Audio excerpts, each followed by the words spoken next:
Saya Rida Janesti, kali ini akan bahas materi mengenai organ sistem pencernaan pada hewan. Jadi struktur alat pencernaan hewan itu berbeda-beda ya, sesuai dengan jenis hewan dan tergantung pada tinggi rendahnya tingkat organisasi sel hewan tersebut beserta jenis makanannya. Sistem pencernaan hewan terbagi dalam beberapa klasifikasi berikut. Pencernaan hewan tingkat rendah, ciri hewan ini tidak mempunyai mulut atau usus dan zat-zat yang dimakan dicerna secara intraseluler seperti paramecium dan ameba. Butiran makanannya ini kecil seperti bakteri, alga, dan protozoa. Sistem pencernaan pada amfibi. Sistem pencernaan ini hampir sama seperti ikan, meliputi saluran pencernaan. Contoh salah satu amfibi adalah katak. Makanan katak berupa hewan-hewan kecil seperti serangga. Lalu sistem pencernaan pada aves. Hewan unggas memiliki pencernaan monogastrik atau lambung tunggal yang berkapasitas kecil. Selanjutnya ada sistem pencernaan pada Pisces. Saluran pencernaan pada ikan dimulai dari rongga mulut atau cavum oris.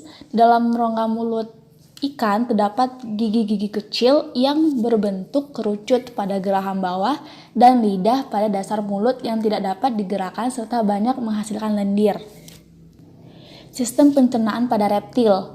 Sebagaimana pada ikan dan amfibi, sistem pencernaan makanan pada reptil meliputi saluran pencernaan dan kelenjar pencernaan. Reptil umumnya karnivora ya, pemakan daging. Lalu pencernaan pada insekta. Terdapat dua jenis pencernaan pada serangga, yaitu pencernaan di luar saluran usus dan pencernaan di bagian dalam usus. Sistem pencernaan pada cacing. Sistem pencernaan makanan terutama pada cacing tanah sudah sempurna ya. Jadi proses pencernaan ini tuh dibantu oleh enzim-enzim yang dikeluarkan oleh getah pencernaan secara eksternal. Sistem pencernaan pada mamalia. Hewan-hewan herbivora seperti domba, sapi, kerbau disebut sebagai hewan memamah biak atau ruminansia. Jadi sistem pencernaan makanan pada hewan ini tuh lebih panjang dan kompleks. Makanan hewan ini juga banyak mengandung selulosa yang sulit dicerna oleh hewan pada umumnya, sehingga sistem pencernaannya berbeda dengan sistem pencernaan hewan lain. Sekarang masuk ke materi organ pencernaan pada hewan. Organ pencernaan pada hewan sudah pasti berperan dalam proses pencernaan makanan di dalam tubuh hewan. Organ-organ tersebut juga saling terhubung satu sama lain sehingga membentuk suatu sistem pencernaan. Bagian-bagian utama organ pencernaan dan fungsinya ada satu, mulut. Mulut ini menjadi titik masuk bagi makanan dan air. Jadi ada kelenjar ludah yang menghasilkan air liur untuk membantu proses kimiawi pada mulut. Kemudian lidah ini berperan melancarkan proses menelan, yakni memindahkan makanan ke faring. Tabung ini memiliki dua lorong, trakea akan mengarah ke paru-paru, sedangkan kerongkongan akan mengarah ke lambung. Kedua, kerongkongan atau esofagus. Ada otot-otot halus atau peristaltik yang memuluskan makanan menuju ke lambung. Gerakan peristaltik terjadi secara refleks sebagai respon dari proses menelan makanan. Ada sfinkter atau otot mirip cincin yang menjadi katup. Jika ada tekanan karena proses menelan, maka sfinkter akan terbuka. Jika tidak ada yang ditelan, maka sfinkter tertutup. Ketiga, lambung. Puncak dari proses pencernaan terjadi pada lambung. Berbeda dengan pencernaan hewan ruminansia, organ ini mengeluarkan cairan khusus untuk memecah makanan secara kimiawi dan melakukan ekstraksi nutrisi. Jika lambung sedang kosong, ukurannya akan tampak kecil, namun organ ini bisa membesar sekitar 20 kali lipat ketika terisi. Keempat, usus halus. Organ ini menjadi tempat untuk mencerna lemak, protein, dan karbohidrat. Bentuknya seperti tabung panjang yang memiliki jaringan fili dan mikrofili, panjangnya lebih dari 6 cm yang terdiri atas 3 bagian, duodenum, jejunum, dan ileum. Tak lupa juga bahwa organ ini mengenyahkan zat beracun seperti patogen, alkohol, termasuk obat-obatan. Yang kelima ada usus besar. Usus ini melakukan penyerapan air kembali dari makanan yang tidak tercerna atau melakukan ekstraksi air dan garam mineral dari sisa makanan yang tidak tercerna, kemudian memproses kotoran atau limbah. Usus ini juga memiliki 3 bagian ya, sekum, colon, dan rektum atau dubur. Disebut usus besar karena diameternya memang besar, namun panjangnya justru lebih kecil dari usus kecil. Ukuran usus mamalia karnivora lebih pendek dibanding mamalia herbivora. Keenam, ada rektum dan anus. Bisa dibilang rektum ini merupakan ujung dari usus besar. Peran utamanya sebagai tempat menyimpan feses sampai dikeluarkan dengan buang air besar. Sedangkan anus merupakan lubang yang ada di ujung saluran pencernaan. Anus merupakan titik keluar yang melepaskan limbah. Yang ketujuh, ada organ aksesori. Jika organ-organ di atas dilewati oleh makanan, maka organ aksesori tempat menambah enzim atau sekresi yang mengubah makanan menjadi nutrisi. Organ-organ ini termasuk kelenjar ludah, pankreas, hati, dan kantung empedu. Ada hormon khusus yang mengatur bagian pankreas, hati, dan kantong empedu sebagai respon terhadap makanan yang masuk. Baik, saya Didin Muhammad Gofur akan memaparkan materi tentang organ pencernaan pada manusia.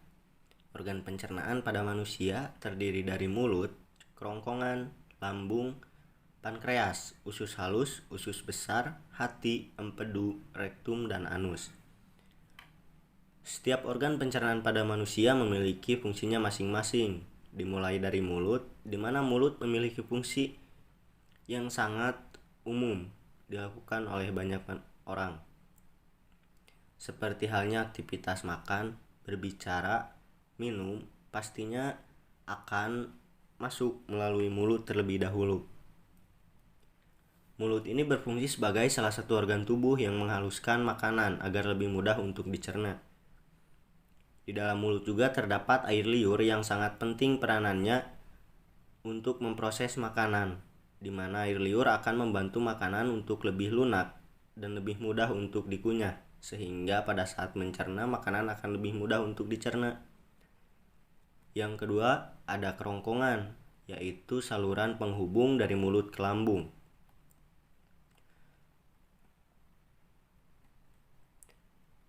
Kerongkongan ini tentunya sebagai sarana yang harus dilalui oleh makanan saat akan menuju ke lambung, yang mana sebelumnya telah dihaluskan pada mulut.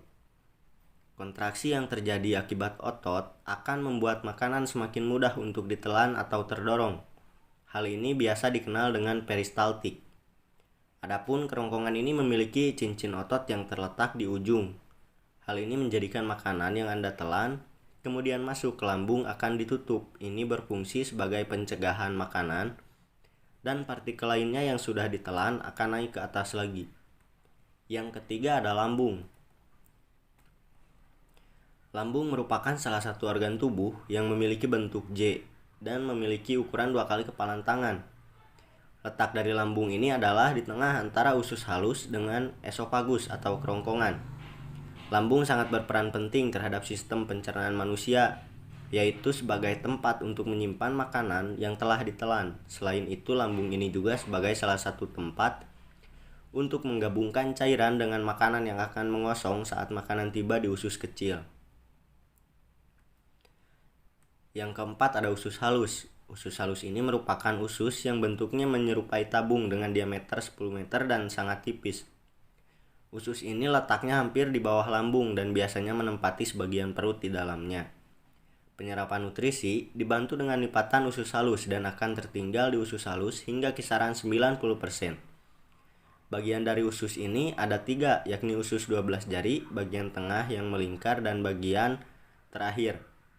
Fungsi dari usus halus ini adalah sebagai organ yang dalam menyaring dan menyerap nutrisi dari makanan yang masuk pada saat proses pencernaan, karena pada dinding usus kecil ditutupi oleh mikrofili dan pili, sehingga permukaan usus halus akan lebih luas dan mampu menyerap nutrisi. Yang kelima ada usus besar. Usus besar memiliki bentuk menyerupai huruf U yang terbalik, yang mana letak dari usus ini adalah berada di usus halus, tepat di atasnya dari mulai bagian kanan bawah tubuh hingga pada bagian kiri. Usus ini memiliki kisaran ukuran sekitar 5-6 meter. Selain itu, usus besar juga memiliki 3 struktur, yakni rektum, kolon, dan cecum. Nah, bagian Sektum inilah yang merupakan kantong yang berada di ujung awal usus besar. Pada bagian ini makanan akan melaluinya, yakni dari usus halus menuju usus besar.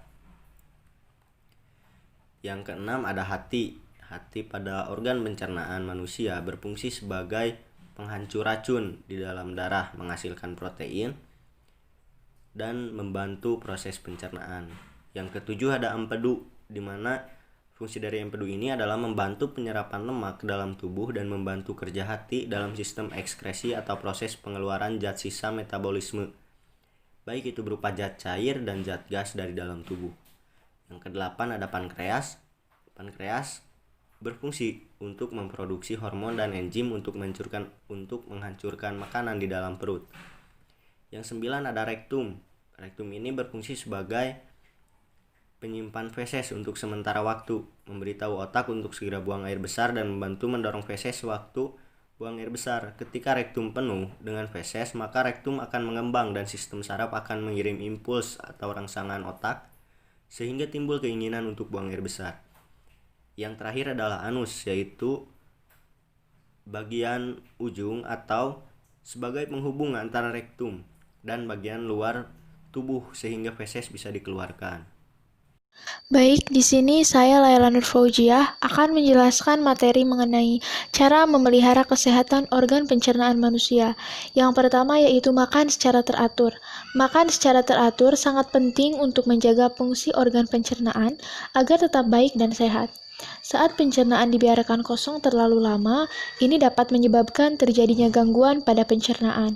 Sehingga jangan menunda-nunda makan ketika perut sudah dalam keadaan lapar.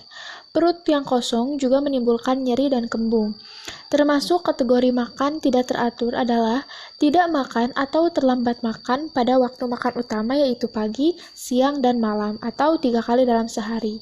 Makan dengan seadanya saja atau tanpa memperhatikan gizi, serta makan di luar jam makan utama seperti ngemil berlebihan dan makan di malam hari saat akan tidur. Penyebab yang memicu pola makan tidak teratur adalah gaya hidup yang berubah-ubah, kondisi lingkungan yang kurang baik, hingga masalah stres dan depresi yang dialami. Pola makan yang buruk mengakibatkan asupan zat gizi untuk tubuh berkurang karena telat bahkan tidak makan, ataupun tidak seimbang karena berlebihan dalam makan. Asupan yang seimbang harus mengandung zat gizi karbohidrat, protein, vitamin, dan mineral yang sesuai dengan kebutuhan tubuh. Ketika seseorang yang rajin mengkonsumsi sayur dan buah-buahan yang mencukupi bagi tubuh, demikian juga asupan karbohidrat dan protein mencukupi bagi tubuh. Yang kedua yaitu konsumsi serat yang cukup. Para ahli kesehatan sangat merekomendasikan agar tubuh dapat mengkonsumsi serat yang cukup, yaitu sekitar 25 gram serat pada setiap harinya. Manfaat dari mengkonsumsi serat untuk membantu kerja usus besar menjadi baik dan teratur, sehingga dengan begitu pola BAB juga akan teratur. Nah, mengkonsumsi makanan yang berserat tinggi ini menjadi cara alami untuk menyehatkan sistem pencernaan. Berbagai macam buah dan sayur umumnya punya kandungan serat tinggi. Makanan kaya serat tinggi berkhasiat untuk melancarkan saluran pencernaan sehingga proses buang air menjadi lancar dan mencegah terjadinya sembelit. Nah, makanan berserat juga dapat mencegah penyakit seperti diabetes, penyakit jantung, koroner, wasir, kanker usus besar, dan menurunkan kadar gula darah dan kadar kolesterol di dalam saluran pembuluh darah. Nah, di sini ada 2 jenis serat makanan, yaitu serat larut dan tak larut. Serat jenis larut bersifat tidak dapat dicerna oleh tubuh, sehingga membantu mengumpulkan semua kotoran. Serat larut bermanfaat untuk mencegah kotoran yang terlalu encer. Adapun, secara umum, pada kedua jenis serat, baik larut maupun tak larut sama pentingnya dalam membantu melancarkan pencernaan dan pembuangan sisa makanan dari dalam tubuh. Untuk yang ketiga yaitu, hindari terlalu banyak minum air saat makan. Nah, banyak orang ketika sedang makan lalu meminum terlalu banyak air. Hal tersebut sangat tidak baik karena dapat menyebabkan perut menjadi kembung yang sangat berbahaya untuk pencernaan. Konsultan mikrobiotik Sonali memperingatkan bahwa minum saat makan menghambat kekuatan pencernaan perut dan menyebabkan kandungan insulin mengalami fluktuasi. Sonali menjelaskan tentang mengapa tidak boleh meminum air saat makan. Seperti yang dikutip dari Times of India, bahwa jika seseorang mulai minum pada saat makan juga, maka berakibat melemahkan enzim yang dilepaskan untuk mencerna makanan yang menyulitkan tubuh dalam menghancurkan makanan. Penelitian menunjukkan minum sedikit air saat makan tidak menjadi persoalan, akan tetapi minum segelas atau 2 gelas beresiko tinggi mengganggu kinerja pencernaan. Untuk yang keempat yaitu olahraga teratur.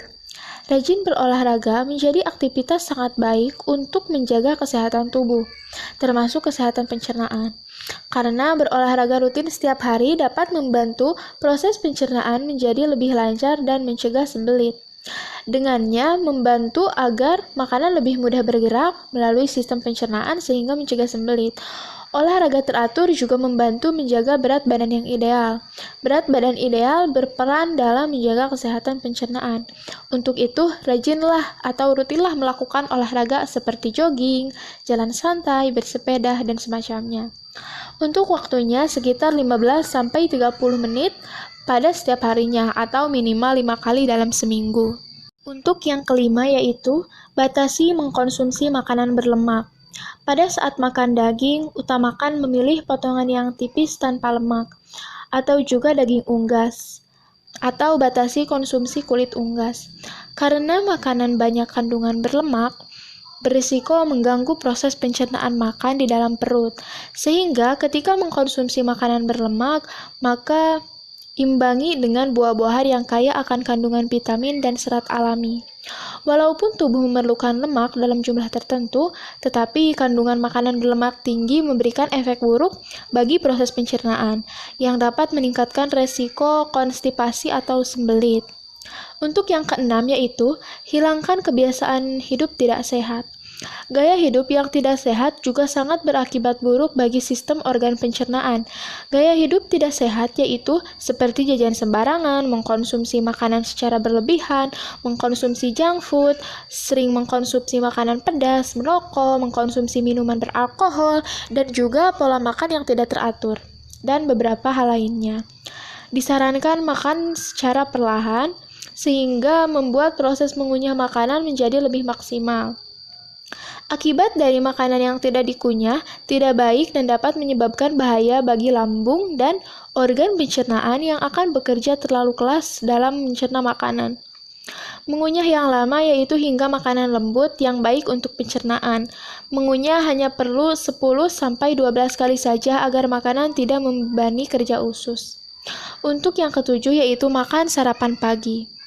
Di saat memulai aktivitas di pagi hari, sangat disarankan untuk memakan sarapan terlebih dahulu, karena tubuh membutuhkan banyak energi ketika beraktivitas. Hindari kebiasaan tidak sarapan, lalu hindari makan di waktu tengah malam. Dikarenakan saat malam hari, tubuh akan lambat untuk memproses makanan, sehingga akan menimbulkan asam lambung yang berlebihan. Makan di waktu yang terlalu malam tidak baik karena tubuh akan dibawa untuk beristirahat.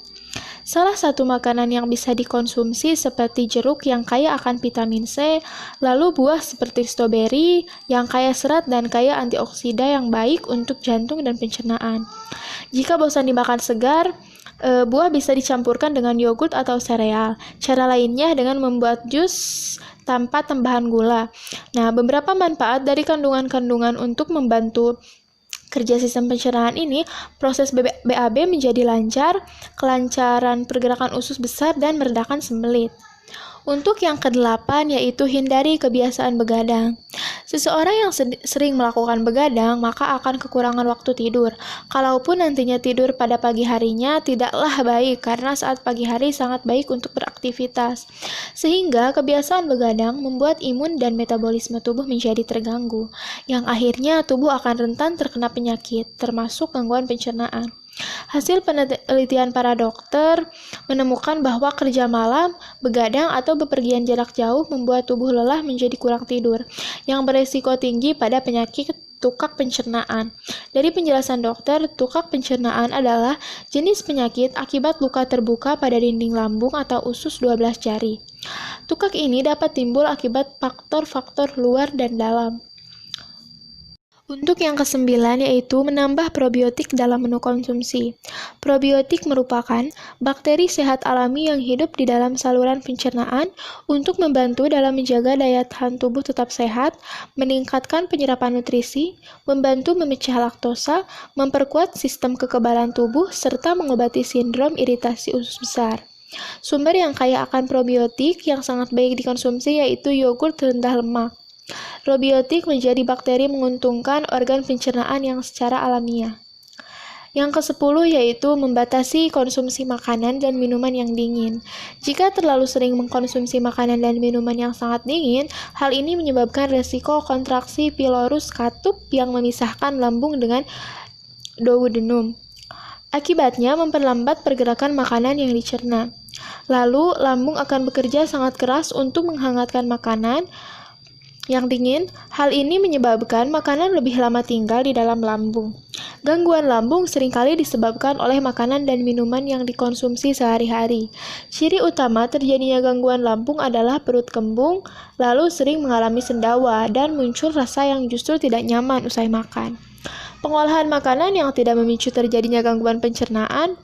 Memasak makanan dengan suhu yang tinggi berakibat buruk karena dapat menghancurkan enzim alami yang ada dalam makanan mentah. Untuk yang ke-11 yaitu jagalah kebersihan. Menjaga kebersihan bukan hanya dari makanan saja, tetapi juga dari kebersihan tangan. Tangan adalah salah satu anggota tubuh yang paling sering bersentuhan dengan lingkungan. Contoh hal yang dilakukan menggunakan tangan seperti membuka pintu, saat mengendarai mobil atau motor, lalu saat berjabat tangan, dan banyak lagi. Banyak hal yang menyebabkan kuman atau bakteri bisa berpindah ke tangan. Lalu saat makan dan tidak mencuci tangan, maka bakteri atau kuman akan berpindah ke dalam pencernaan dan akan menyebabkan gangguan pencernaan. Gangguan pencernaan yang sering terjadi seperti diare. Penyakit diare ini sering terjadi karena kurangnya kebersihan makanan dan minuman, dan juga karena ketidakbersihan dari makanan dan tangan. Untuk yang ke-12 yaitu cegah diri dari rasa stres. Stres yang berkepanjangan berakibat buruk pada organ pencernaan. Stres dapat memicu produksi asam lambung yang berlebihan. Penting untuk mengelola rasa stres yang muncul dengan benar. Jangan sampai terjatuh pada stres berlebihan dan depresi. Jaga diri agar tidak terlalu terbebani banyak pikiran yang berat, serta hindari juga kecemasan yang berlebihan, karena akan berdampak buruk seperti menyebabkan gangguan pada selera makan atau secara umum mengganggu pola makan yang sehat. Organ pencernaan dikendalikan oleh sistem saraf enterik, suatu sistem yang terdiri dari ratusan juta saraf yang saling terhubung pada sistem saraf pusat. Ketika stres di dalam sistem saraf pusat, pencernaan dapat tertutup karena sistem saraf pusat yang menutup aliran darah, mempengaruhi kontraksi otot pencernaan sekaligus mengurangi sekresi yang diperlukan untuk proses pencernaan. Pada tingkat yang terburuk, stres dapat menyebabkan peradangan pada sistem pencernaan serta membuat tubuh lebih rentan terhadap infeksi. Stres juga menyebabkan kerongkongan mengalami kejang. Lalu, organ penggiling makanan di dalam perut menjadi tertutup sehingga menyebabkan mual-mual. Resiko lainnya adalah diare dan sembelit. Walaupun stres tidak menyebabkan penyakit seperti radang perut atau radang usus, akan tetapi saat tingkat parah dapat memicu risiko penyakit-penyakit lainnya. Perkenalkan, nama saya Farhan Ali Rahman dari kelas 2D PGSD. Di sini saya akan menjelaskan tentang organ peredaran darah dan fungsinya pada hewan. Yang pertama, sistem peredaran darah pada serangga. Sistem peredaran darah pada serangga hanya terdiri dari satu pembuluh yang memanjang. Pembuluh ini berada di bagian punggung yang dinamakan dengan aorta, di mana bagian belakang pembuluh membesar membentuk gelembung yang dinamakan dengan jantung pembuluh. Bagian depan dari pembuluh dinamakan dengan aorta. Peredaran pada serangga tidak melalui pembuluh darah, sehingga dinamakan dengan peredaran darah terbuka. Yang kedua, sistem peredaran darah pada ikan. Sistem peredaran darah pada ikan merupakan suatu sistem peredaran darah yang bersifat tunggal tertutup. Dinamakan dengan sistem peredaran tunggal tertutup sebab darah hanya satu kali masuk ke dalam jantung. Kemudian, dalam satu kali peredaran, dan darah selalu berada pada dalam pembuluh darah. Alat peredaran darah pada ikan terdiri dari jantung, pembuluh nadi ventral, pembuluh nadi dorsal, dan kapiler. Jantung ikan itu sendiri terdiri dari 2 ruang, yaitu serambi dan bilik. Yang ketiga ada sistem peredaran darah pada katak. Sistem peredaran yang dimiliki katak yaitu sistem peredaran darah ganda tertutup. Dinamakan demikian sebab darah yang melewati jantung sebanyak 2 kali dan beredar ke dalam pembuluh darah. Alat peredaran darah yang dimiliki oleh katak terdiri dari jantung dan pembuluh darah. Jantung pada katak ini terdiri dari 3 ruang, yaitu serambi kiri, serambi kanan, dan bilik. Yang keempat ada sistem peredaran darah pada reptil. Sistem peredaran darah pada reptil yang paling lengkap terdapat pada sistem peredaran darah pada buaya. Sistem peredaran darah pada buaya termasuk sistem peredaran darah tertutup dan ganda. Buaya mempunyai jantung yang belum sempurna. Jantung buaya tersusun atas 4 ruang, yaitu 2 atrium dan 2 ventricle. Tetapi antar ventricle sinister dan dexter belum bersekat. Alat peredaran darah pada buaya adalah jantung, sinus venosus, arteri, dan vena. Yang kelima ada sistem peredaran darah pada mamalia. Sistem peredaran yang dimiliki mamalia yaitu sistem peredaran darah ganda tertutup. Alat peredaran darah pada mamalia ini terdiri dari jantung dan pembuluh darah. Jantung mamalia terdiri dari 4 ruang. Ruang tersebut yaitu serambi kiri, serambi kanan, bilik kiri, dan bilik kanan. Keempat ruang pada jantung tersebut dibatasi oleh sekat yang sempurna. Yang keenam ada sistem peredaran darah pada burung. Sistem peredaran darah pada burung yaitu sistem peredaran darah ganda tertutup. Alat peredaran darah pada burung terdiri dari 2, yaitu jantung dan pembuluh darah. Selanjutnya saya akan menjelaskan tentang bagian-bagian organ peredaran darah beserta fungsinya.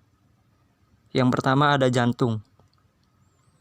Jantung berfungsi untuk memompa darah agar beredar ke seluruh tubuh. Jantung juga memiliki 4 ruang yang mempunyai fungsi. Yang pertama ada serambi kanan. Serambi kanan berfungsi untuk menerima darah kotor yang kaya karbon dioksida ke seluruh tubuh. Yang kedua ada serambi kiri. Serambi kiri berfungsi untuk menerima darah bersih yang kaya oksigen dari paru-paru. Yang ketiga ada bilik kanan.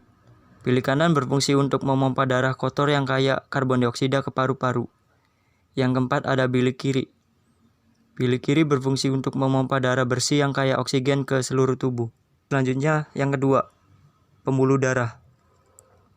Pembuluh darah terbagi menjadi 5. Yang pertama, pembuluh darah arteri. Pembuluh darah arteri berfungsi membawa darah bersih yang kaya oksigen ke seluruh tubuh. Yang kedua, pembuluh darah arteri pulmonalis. Pembuluh darah arteri pulmonalis berfungsi membawa darah kotor yang kaya karbon dioksida ke paru-paru. Yang ketiga, pembuluh darah vena. Pembuluh darah vena berfungsi membawa darah kotor yang kaya karbon dioksida dari seluruh tubuh kembali ke jantung. Yang keempat, pembuluh darah vena pulmonalis. Pembuluh darah vena pulmonalis berfungsi membawa darah bersih dari paru-paru ke jantung. Yang kelima ada pembuluh darah kapiler. Pembuluh darah kapiler berfungsi sebagai penghubung antara cabang pembuluh nadi dan pembuluh balik yang terkecil di sel-sel tubuh. Materi yang selanjutnya yaitu organ peredaran darah dan fungsinya pada manusia. Organ peredaran darah manusia merupakan sistem yang dapat mengedarkan darah dari jantung hingga ke seluruh tubuh dan akan kembali lagi ke jantung. Organ peredaran darah juga sangat penting untuk dirawat karena jika ada kerusakan atau hambatan yang terjadi dalam salah satu organ peredaran darah, maka akibat yang ditimbulkan akan fatal. Secara umum, fungsi sistem peredaran darah pada manusia yaitu untuk mengangkut oksigen dari paru-paru ke seluruh sel-sel tubuh dan mengangkut karbon dioksida dari sel-sel tubuh ke paru-paru untuk dibuang. Nah, yang selanjutnya untuk menyalurkan sari-sari makanan dari sistem pencernaan ke seluruh sel dalam tubuh. Juga melindungi tubuh dari bakteri dan virus dengan mensirkulasikan antibodi dan sel darah putih. Lalu ada 3 komponen utama dalam sistem peredaran darah, yaitu darah, jantung, dan pembuluh darah. Yang pertama yaitu darah. Darah adalah cairan yang terdapat pada tubuh manusia dan berfungsi mengirimkan zat-zat pada seluruh jaringan tubuh. Sudah kita ketahui juga, adanya oksigen dalam darah itu diambil karena kita bernafas. Darah juga memiliki komponen penyusunnya. Yang pertama yaitu ada sel darah merah atau eritrosit. Seperti pada gambar, eritrosit itu berbentuk bulat dan cekung di bagian tengah. Dan eritrosit ini juga merupakan komponen utama pembentuk darah karena eritrosit ini yang membawa oksigen dan karbon dioksida. Yang kedua ada sel darah putih atau leukosit. Nah, sel darah putih ini berfungsi membantu mempertahankan tubuh dari infeksi virus, kuman, jamur, dan parasit. Namun, sel darah putih jumlahnya itu lebih sedikit daripada sel darah merah. Fungsinya yaitu tadi, membentuk kekuatan pertahanan atau perlindungan pada tubuh. Yang ketiga ada keping darah atau trombosit. Trombosit juga dibutuhkan tubuh untuk membantu proses pembekuan darah. Jadi misalnya ketika kita terluka, banyak darah yang keluar dan dengan adanya keping darah atau trombosit ini akan terjadi pembekuan darah sehingga luka yang mengeluarkan darah tersebut lama-kelamaan akan kering seperti itu. Dan yang keempat ada plasma darah. Plasma darah merupakan cairan berwarna kekuningan pada darah.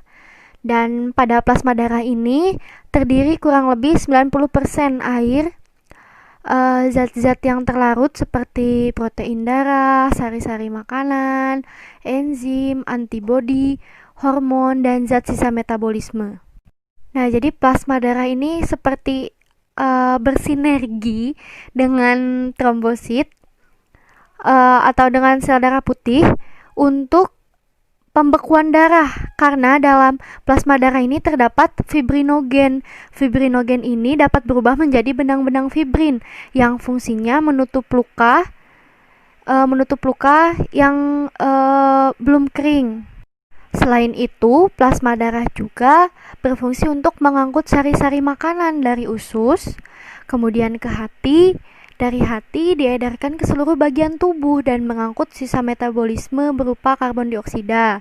Lalu organ peredaran darah yang kedua yaitu jantung. Jantung ini terletak di antara paru-paru, di tengah dada, dan tepatnya di bagian belakang sisi kiri tulang dada.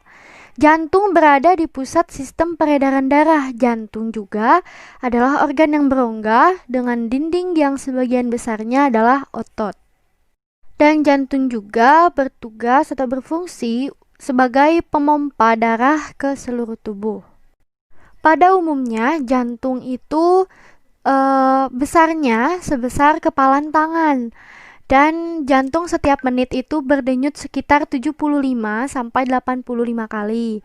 Dan setiap denyutan jantung memompa kira-kira 60 mm darah untuk dialirkan ke seluruh tubuh. Lalu ada bagian-bagian pada jantung. Yang pertama yaitu perikardium. Perikardium itu dinding dan lapisan rongga berisi cairan tempat jantung terletak. Jadi, cairan ini berfungsi untuk melumasi jantung selama berdenyut. Kalau dalam kendaraan itu berarti kayak oli. Nah, yang kedua ada serambi. Serambi atau atrium merupakan bagian jantung atas dan terdiri dari bagian kiri dan kanan.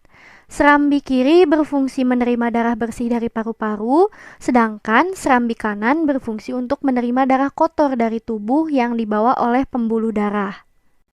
Yang ketiga ada bilik. Bilik juga sama seperti serambi, terdiri atas bagian kiri dan kanan, namun bilik atau ventricle ini terletak pada bagian bawah jantung. Lalu untuk fungsinya, bilik kanan itu berfungsi untuk memompa darah kotor dari jantung ke paru-paru, sedangkan bilik kiri berfungsi untuk memompa darah bersih dari jantung ke seluruh tubuh. Nah, dinding pada bilik juga lebih tebal dan lebih berotot daripada serambi, karena bilik itu harus bekerja lebih keras daripada serambi. Jika tadi serambi bertugas untuk menerima darah, sedangkan bilik itu bertugas untuk memompa darah dari jantung ke paru-paru ataupun dari jantung ke seluruh tubuh. Lalu bagian dari jantung yang keempat adalah katup. Katup ini terbagi atas 4 bagian, namun keempat bagian tersebut sama-sama memiliki fungsi untuk menjaga aliran darah agar tetap mengalir di satu arah. Nah, jika diuraikan, katup yang pertama ada katup trikuspid yang berfungsi untuk mengatur aliran darah antara serambi kanan dan bilik kanan. Yang kedua ada katup pulmonal yang berfungsi untuk mengatur aliran darah dari bilik kanan ke arteri pulmonalis. Nah, pada arteri pulmonalis ini adanya darah yang menuju paru-paru untuk mengambil oksigen. Yang ketiga ada katup bikuspid yang berfungsi untuk mengalirkan darah yang kaya akan oksigen dari paru-paru mengalir dari serambi kiri ke bilik kiri. Nah, yang keempat ada katup aorta. Katup aorta ini yang membuka jalan untuk darah yang berisi banyak oksigen untuk dilewati dari bilik kiri ke aorta. Aorta ini merupakan arteri terbesar di dalam tubuh. Bagian kelima dari jantung yaitu otot jantung. Otot jantung ini terdiri atas otot lurik dan otot polos.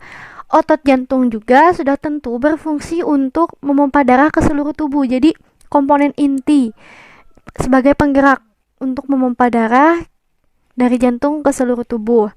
Nah, pada jantung juga ada 2 fase siklus. Yang pertama yaitu sistol. Sistol adalah keadaan ketika jaringan otot jantung berkontraksi untuk memompa darah keluar dari ventrikel atau bilik. Dan yang kedua ada diastol, yaitu otot jantung rileks dan terjadi pada saat pengisian darah di jantung atau pada saat jantung menerima darah. Selanjutnya, organ peredaran darah pada manusia yaitu pembuluh darah. Pembuluh darah merupakan sistem peredaran darah yang berbentuk tabung otot elastis atau pipa yang berfungsi membawa darah dari jantung ke bagian tubuh lainnya. Dan pembuluh darah ini terdapat dalam seluruh jaringan tubuh. Untuk ukurannya pun sangat beragam. Ada yang berukuran sebesar ukuran jari sampai berukuran lebih kecil dari rambut. Nah, pembuluh darah juga terbagi menjadi 3. Yang pertama yaitu pembuluh balik atau vena, lalu ada pembuluh nadi atau arteri, dan pembuluh kapiler. Nah, yang pertama yaitu pembuluh nadi atau arteri. Pembuluh nadi ini yaitu pembuluh yang membawa darah dari seluruh tubuh ke jantung. Darah yang dialirkan pembuluh arteri juga mengandung banyak oksigen, kecuali pada arteri pulmonalis, karena pada arteri pulmonalis ini khusus untuk membawa darah kotor untuk dialirkan ke paru-paru. Nah, yang kedua yaitu vena atau pembuluh balik. Vena ini merupakan pembuluh darah yang berfungsi membawa darah kembali ke jantung. Itu kenapa disebut dengan pembuluh balik. Dan vena juga terbagi atas 2. Ada vena cava yang membawa darah kotor yang mengandung karbon dioksida dari seluruh tubuh, yang kemudian akan dialirkan ke paru-paru untuk ditukar dengan oksigen melalui proses pernapasan. Dan yang kedua ada vena pulmonalis yang membawa darah bersih dan mengandung banyak oksigen dari paru-paru menuju jantung. Jadi sekali lagi, Pembuluh balik ini berfungsi membawa darah dari seluruh tubuh atau dari paru-paru ke jantung. Nah, yang ketiga ada pembuluh kapiler.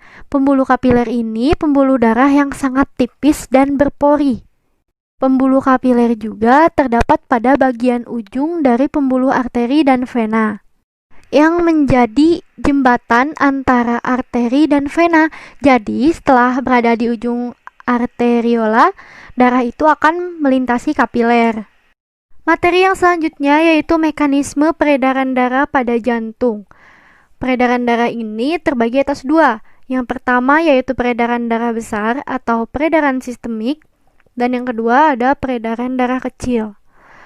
Peredaran darah besar itu memiliki urutan peredaran darah dari bilik kiri ke aorta, lalu ke pembuluh nadi, ke pembuluh kapiler, ke vena cava superior dan vena cava inferior, lalu ke serambi kanan. Jadi, peredaran darah besar itu dimulai dari darah keluar dari jantung menuju aorta, lalu menuju ke seluruh tubuh, yang terdiri dari organ bagian atas tubuh dan organ bagian bawah.